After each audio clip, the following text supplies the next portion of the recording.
Welcome back. As you see, we are in a fifth wheel. I love the layout. We shopped around for the layout. We love to have the toilet separate basically from the bedroom area, which is kind of hard to find in this design. But the problem is that the sink and the shower kind of are in your bedroom. So when people are visiting, it's hard to have any kind of privacy and division, really. So the plan is to put up a curtain like they have those dividers in the hospitals. I'm going to follow the natural line that's already in the bedroom up to about the line of the bed you see here, and then I'm going to turn and kind of cut off the shower, creating a bit of a separation for the bathroom. A sense of normalcy, a little bit of privacy when people are visiting, just that. So it was the most sensible way without permanently having that part cut off, because on any given day when it's just me and my husband, we don't necessarily want that part of the house cut off. It feels more claustrophobic, like if we were to put a big hard divider or a sliding door, we didn't want that. So working with the design we have, this is the plan. So the instructions say to measure out every foot or 12 inches to put the support for the track that the curtain is going to go on. But I'm going to show you step by step how this is going to work. First of all, we have to measure, measure, and measure again, because you want it to be a straight line. I'm fortunate to have this basic guide up in the ceiling already, but even still, I want to make sure that I'm drilling the holes in consistently the same place, so that the curtain makes a nice L shape and doesn't look like a hot mess. So watch and see how I do that, and hopefully it'll help you do the same in your house. I used a heavy duty curtain, which you'll see later on. It's supposed to be light blocking and sound dampering, so we'll see. But this is the measurement that went on, and I marked with a pencil so that I could erase it. You'll see that later on.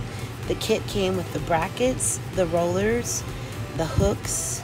I didn't need the anchors because my ceiling is basically wood covered with a bit of plaster, so I just used the wood screws that came with it. So see there that I'm just following the line, the natural line that's there. But if you don't have that in your fifth wheel or on your ceiling, make sure that you measure out from the wall evenly everywhere that you want that track to lie. So if you want it to be exactly 12 inches from the wall, then you need to measure out 12 inches distance from the wall and then 12 inches between each hook.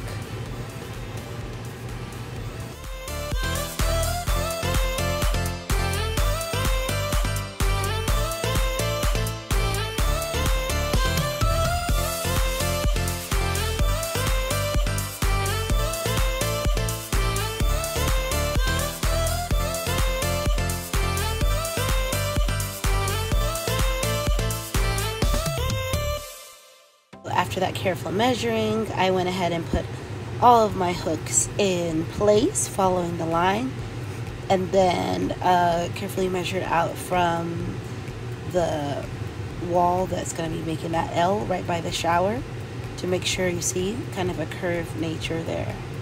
I had to enlist a little bit of help from my husband to stretch out the track. It came like in a tight circle, and I needed to stretch it out basically straight. So it took the two of us to kind of stretch it, so you might need some help to try to get it to click in those brackets. I'm not sure if you can quite see it, but you basically press up against where the snap is and it clicks right in place. The instructions it came with were pretty simple, but it's just that it's such rigid plastic that you may need a little help to straighten it out as you go along.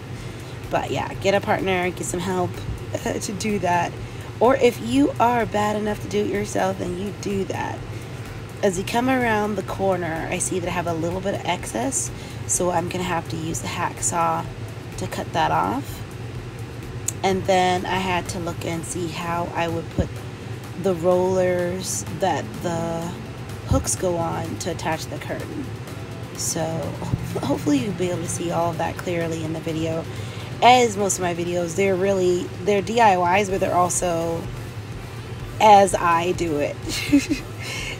AIY. So I saw that the hooks were a little bit further down than I wanted. I had to take those out and erase the line that was going down there. Instead of making it an exact 90-degree angle, it just made more sense to go with the curve. It looks better and it works better with the plastic since it was already curving. So I relocated it so it would make that curve a little bit nicer, still following that 12-inch between each bracket rule. I had to adjust some of those and put it up there and put the extra screws in them, just because I didn't want where it does the curve to be any sagging or any play in it. Now it's been a while and it has, it's been like 3 months. It's kind of got that curve out of it, but you'd be surprised how many months later it still has a bit of a curve in there. So I'm glad I put those extra screws to secure it so that it didn't bounce back or snap out.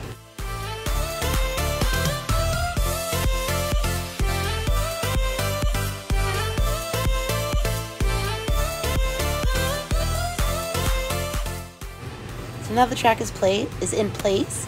It's time to try to snap on the rollers that the hooks will go on to attach the curtain. And it really does just snap right in there and rolls just as far as you want it down. At the end of the track, you're going to want to put the end cap, as I'll show in a later picture, because otherwise it'll roll right off, as I found out the hard way. So you need to put on the end cap, and you don't have to have the rollers on there already because they will snap on to the track itself. This close-up picture shows you how they go on there. You just place the hooks, and this curtain I already measured and trimmed so it dusts the floor but it's not dragging on the floor. And that's it. I hooked in the curtain. Each loophole had plenty, still had some left, and then I started rolling and playing around with it and was very pleased. It works.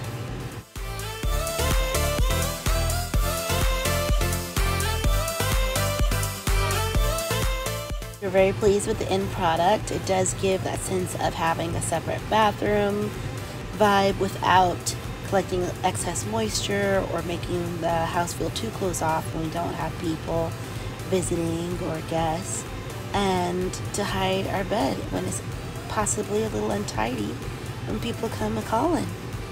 Hope you enjoyed it and it helps you out. Ciao, ciao.